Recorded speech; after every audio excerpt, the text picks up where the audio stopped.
sasako madrako Za bravo e. Ino martelo mamparava? Misy papa sauce vazaha. Misy? Bertrand vazaha.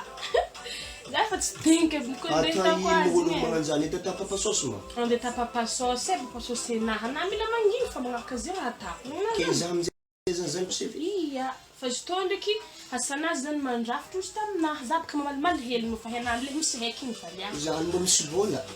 Misy volana izy na taminaka za zany anifasany cendré telo zany. 3 cendré zany. Cendré io? Iya. Zany izy taminaka. Wow, zany Anao direct fa izy raha mamalemantiny bady hoe.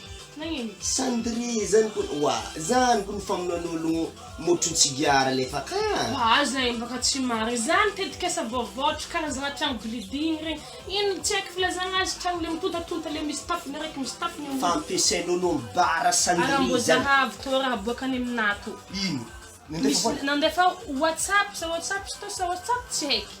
Plus 200 magnino plus misy numéro maro aby. Wa lefa ka.